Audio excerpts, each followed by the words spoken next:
যিশু আরেকটিবার gods living ওয়ার্ল্ডের তরফ থেকে আপনাদের প্রত্যেককে ধন্যবাদ জানাই। আজকে একটি সুন্দর ভিডিও নিয়ে আপনাদের সামনে উপস্থিত হয়েছি, সেটা পরিত্রাণ সম্বন্ধে। আমরা কি সত্যি করে পরিত্রাণ পেয়েছি?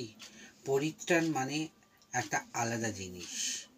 পরিত্রাণের মধ্যে দিয়ে আমরা কিন্তু যতক্ষণ না পাবো ততক্ষণ কিন্তু আমরা যা কিছুই করবো না কেন, অনেক কিছুই আমাদের জীবনে অসমাপ্ত থেকে যাবে।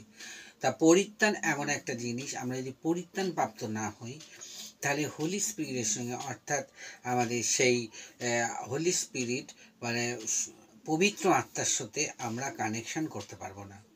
তাই আজকে পরিত্রাণ সম্বন্ধে আমি আপনাদের জানাতে এসেছি। পরিত্রাণ হচ্ছে আমাদের জীবনের একটা অঙ্গ। আমরা যদি দেখি গালাথীয় 4 অধ্যায় যে 5 ও 6 পদে কি লেখা আছে,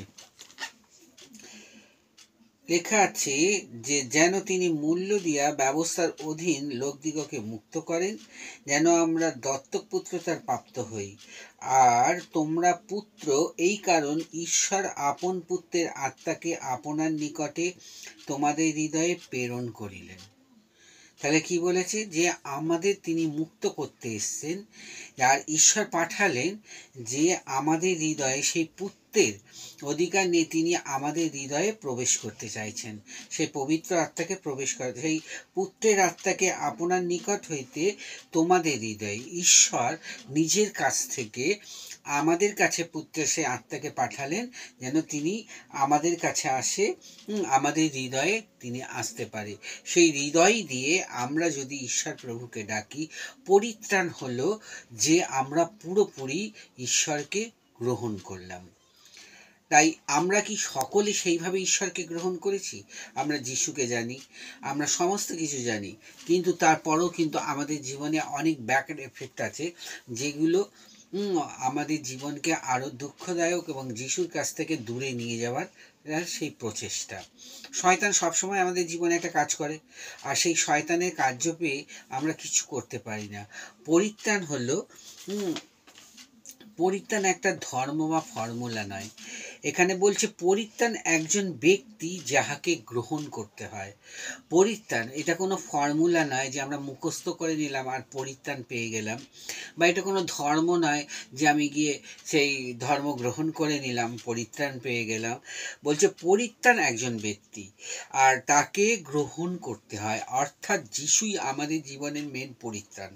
যতক্ষণ না আমরা তাকে গ্রহণ করব ততক্ষণ আমাদের সেই ভেতর সেই প্রভু যিশুর যা কিছুই কাজ করি না কেন, যতক্ষণ আমরা গ্রহণ করব তখন আমাদের জীবনে কিন্তু নতুন নতুন ফল আসবে।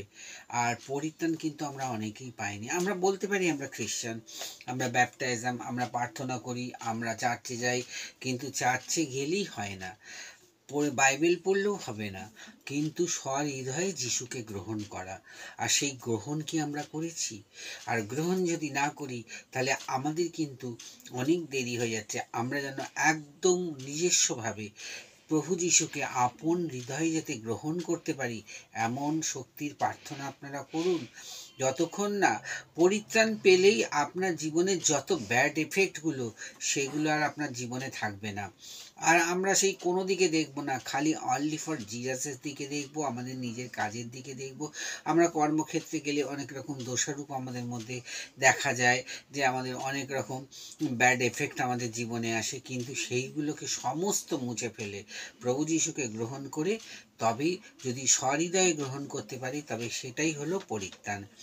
আপনি যখন কারোর সাথে ধৈর্য হারাতে প্রলুব্ধ হন, ধরুন আপনাকে এত বিরক্ত করছে, এত বিরক্তর মধ্যে দিয়ে আপনি ধৈর্য হারিয়ে ফেলবেন, আপনার প্রলুব্ধ আর আপনি ধৈর্য রাখতে পারছেন না, তখন আপনি মনে করুন তাহলে আমরা যিশুকে জানি, তাহলে আমরা যদি দিনের পর যিশুকে জেনেও যদি যিশুর ওপরে যিশুর কথাকে আমরা অমান্য করে চলি, তাহলে ঈশ্বর কত ধৈর্যশীল। তো আজ তবু তিনি আমাদের হাতটাকে ধরে রেখেছেন, তিনি আমাদের হাতটাকে ধরে ছাড়েননি। কিন্তু আমরা কি করি? মানুষ একটুখানি বিরক্ত হলেই আমরা তাদের ধৈর্য হারিয়ে ফেলি, আমরা গালাগালি দিই, আমরা রেগে যাই, আমরা মারপিট করতে যাই। তা কিন্তু প্রভু যিশু সেই শান্ত ব্যক্তি, যে পরিত্রাণকর্তা হিসাবে আমাদের জীবনে নেমে এসছে, তাহলে তিনি কি অত ধৈর্য নিয়ে আমাদের জীবনকে চালাচ্ছেন? আমাদের ধার্মিকতা হলো ঈশ্বরের দেয়া একটা উপহার, আর যেটি প্রভু যিশুর উপরে বিশ্বাসের মাধ্যমে পাওয়া যায়। ধার্মিকতা ঈশ্বর আমাদের জীবনে একটা উপহার হিসাবে দিয়েছেন, আর সেটা বিশ্বাসে সে যিশুর মাধ্যমেই আমরা পেতে পারি। তাহলে আজকে পরিত্রাণ হলো পুরোপুরি ব্যাপটাইজম হতে পারে। আমরা ব্যাপটাইজমের আগে কি বলি যে আমরা সহৃদয়ে যিশুকে গ্রহণ করলাম, তারপরেও আমাদের জীবনে অনেক পাপ থাকে। তাই পরিত্রাণ এমন একটা জিনিস, পরিত্রাণ পেয়ে গেলে আমাদের জীবনে কোনো পাপ আর প্রবেশ করতে পারবে না। আমরা সেগুলো ওভারকাম করতে পারবো, আমরা সেটাকে আগে গিয়ে চলতে পারবো, আমাদের জীবনে কোনো ব্যাড এফেক্ট আসবে না। আর যতক্ষণ না পরিত্রাণ পাবো ততক্ষণ দেখব যে আমাদের জীবনে কিছু না কিছু হতেই থাকছে, চলেই যাচ্ছে, আর আমরা কিছুই করতে পারছি না। আমরা প্রার্থনা করছি, আমরা হেরে যাচ্ছি।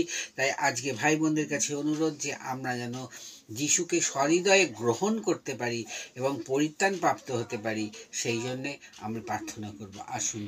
মঙ্গলময় ঈশ্বর, একটিবার তোমাকে ধন্যবাদ দিই এই সুন্দর সন্ধ্যের সময় প্রভু তোমার কাছে উপস্থিত হয়েছি, যাতে আমাদের ভাই বোনেরা বা যে পরিত্রাণ প্রাপ্ত হতে পারে, যিশু সহৃদয়ে তোমাকে গ্রহণ করতে পারে, তাহলে যিশু তোমার সমরূপে তারা চলতে পারে, এমন আশীর্বাদ দাও প্রভু। কেন একটু একটু করে শয়তান প্রত্যেক মানুষের জীবনকে ঘিরে ধরছে, প্রত্যেক মানুষের ইয়েকে প্রভু তাদের অতিষ্ঠ করে তুলছে, তাদেরকে বিভিন্ন বাদ খারাপ কাজের সঙ্গে যুক্ত করে দিচ্ছে, কিন্তু প্রভু শয়তান কিছুতেই মানুষকে তোমার পথে যেতে দিচ্ছে না। সেই জন্য আমরা যদি পরিত্রাণ প্রাপ্ত হয় তাহলে শয়তান আমাদের কিচ্ছু করতে পারবে না প্রভু। তাই তুমি আমাদের ভাই বোনদের এই ভিডিওর মাধ্যমে দিয়ে তাদের জীবনে যা কিছু পরিত্রাণের বাক্য আমি পৌঁছে দিলাম, যেন সেই বাক্য অনুযায়ী তারা যেন প্রভু যিশু তোমাকে হৃদয় সহৃদয়ে গ্রহণ করতে পারে। কেন তোমার বাক্য বলছে তুমি মূল্য দ্বারা আমাদেরকে স্বাধীন করতেছিলে, পিতা পাঠিয়েছিল তোমার পিতা, যাতে তুমি আমাদের হৃদয়ে প্রবেশ করতে পারো।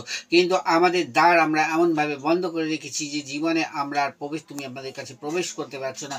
তাই প্রভু আজকের দিন আমি তোমার কাছে রাখলাম, তুমি দয়া করে প্রত্যেকটি ভাই বোনকে আশীর্বাদ করো, অনুগ্রহ করো। এই প্রার্থনা যিশু নামে চাই, আমেন।